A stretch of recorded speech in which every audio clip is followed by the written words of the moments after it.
What's going on, everybody? Trevor Noah here. Welcome to another episode of the Daily Social Distancing Show. It is now day 18 of staying at home to prevent the spread of coronavirus. And here's your quarantine tip of the day. I know these have been helping you live your life. If you crank up the thermostat high enough, just turn the temperature way up and then look directly into your light bulbs. It's basically like you're at the beach. You're welcome. Anyway, on tonight's episode, Dr. Fauci gets a security detail. We talk to Bill Gates about fighting coronavirus, and America has moved on from toilet paper, and now they're hoarding guns. So let's get into it. Welcome to the Daily Social Distancing Show. From Trevor's couch in New York City to your couch somewhere in the world, this is the Daily Social Distancing Show with Trevor Noah. Let's kick it off with some good news. Like everyone right now, scientists around the world are no longer thinking about anything other than the coronavirus. In fact, many scientists have dropped almost all other research and are only focusing on cures and treatments for COVID-19, which I think is great, because I think scientists were too busy working on random shit anyway. You know, there's always that one random scientist where you read a headline like, "New study says ducks can only live for 2 seconds in space." We didn't need to know that, Mr. Scientist. Who is even doing that experiment? How did you even get money for this? And scientists aren't just dropping other research. They've decided that they're going to be putting cooperation ahead of competition. And they're going to share research immediately rather than waiting like they normally do for months to publish their results and then get the credit for themselves, which makes perfect sense to me. This is not the time to worry about credit, right? And trying to get credit for stopping coronavirus is a waste of your time anyways. We all know President Trump is going to take the credit no matter what happens, so you might as well just relax. Be like, "Really, Trump? You did it? You're damn straight. How did you do it?" "I put the thing in the thing, and then boom, it disappeared." And some of this research is coming from an unlikely source. Yeah, one of the companies who has announced a possible breakthrough in vaccine developments is the cigarette giant British American Tobacco. Yeah, those guys. They claim that proteins extracted from tobacco plants could lead to a cure for coronavirus. And you know what? I'm not surprised. They spent years destroying people's lungs. Of course, they know what it's all about. Coronavirus is basically their competition. This is one of those, to catch a killer, you gotta be the killer. It's like the Hannibal Lecter of coronavirus. So scientists are teaming up. Tobacco companies are trying to do something good for a change. But in not so good news, there are now nearly 1 million coronavirus cases around the globe. The number keeps going up. And here in the US, yesterday's death toll was over 1,000, the highest yet. And those aren't the only bad numbers. A record 6.6 million Americans filed for unemployment last week. Yeah, 6.6 million people filed for unemployment. And I know it can be hard to wrap your mind around numbers like that. But just look at this graph that came out showing the spike in job losses. You see that?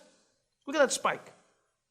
You've never seen anything like it. It looks like unemployment overdosed on Viagra and then got one of those 4-hour boners where you have to call a doctor. But you call the doctor after the 4 hours. Before that, you gotta use what you got. And that's not the only record being set right now. Over the past month, 3.7 million people have tried to buy guns. Yeah, the highest number the FBI has ever recorded. So during this pandemic, the two things people in America want the most are guns and toilet paper, which makes sense, because if I see someone carrying a gun, I shit myself. And I'll be honest with you, I don't know why stocking up on firearms is going to help you in the middle of a pandemic. If you want to protect yourself from outsiders, you don't need a gun, people. Think out of the box. You just need a recording of someone coughing on a loop. Yeah, you just play that in your house all night. Someone comes in the window, nah, I'm not messing with this house. Now, there is one person out there who actually does need more protection right now. Dr. Anthony Fauci, the man whose calm leadership during this crisis has won him the respect of all intelligent people and President Trump. And according to reports, Dr. Fauci has now been assigned a security detail because of threats that are being made against him, which is insane. Why would you threaten Dr. Fauci? And authorities aren't sure where the threats are coming from, but police have released a sketch of a potential suspect. And I don't know who it is because of the glasses, but that face looks familiar. Now, unfortunately, getting threats is fairly standard for anyone in the public eye. But what's not standard is that Dr. Fauci is also receiving lots of, quote, unwelcome communications from fervent admirers. Yes, that's a nice way to say that your groupies are crazy. And who would have thought one day we'd be living in a world where the whole planet would be grounded and an epidemiologist would be the hottest man on earth? People are just like, I gotta get me some of that Fauci. You know he got the vaccine, girl. He is the sexiest man on the planet. Who's sexier than Fauci? No one's sexier. If People magazine doesn't put him on the cover, they're wasting their lives. Now, as the corona cases continue to grow, more and more governors around America are announcing their own belated stay-at-home orders for their states. They're staggering them out. Yesterday, after weeks of resisting, the governor of Florida, Ron DeSantis, finally announced a lockdown for his state. And he did it on April Fool's Day.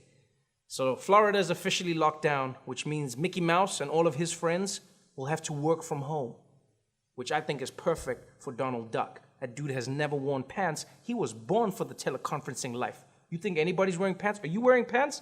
You wear pants in your... I don't wear pants. I would stand up right now. But you're not ready. I'm also not ready. I didn't think about that before I started telling that joke, but I'm not wearing pants and I'm not ready. Oh, Georgia's another place that instituted a stay-at-home ban. The governor of Georgia, Brian Kemp, declared a shelter-in-place order. And he explained the reason that he didn't do it sooner is because he just found out that asymptomatic people can spread the virus. Yes, that's what he says. He says he just found out that people who don't show any symptoms can also spread coronavirus. He just found that out. Yeah, and that's something that has been known widely for months. Yeah, how can a governor be so far behind the curve? A governor. Well, I just picture him now, watching season 3 of Westworld, like, guys, I'm starting to think that some of these people might be robots. I don't know. Something about them. Before we go, we want to keep reminding you that doctors and nurses out there need your help to get the protective gear that they need. So please, go to Thrive Global's First Responders First and donate whatever you can to get PPE to the people saving our lives right now. And if you want to help in New York City specifically, you can go to the New York Mayor's Fund COVID-19 response and you can donate there. Stay safe out there. Wash your hands. Watch Tiger King backwards because then it's an even crazier show. And I'll see you again next week.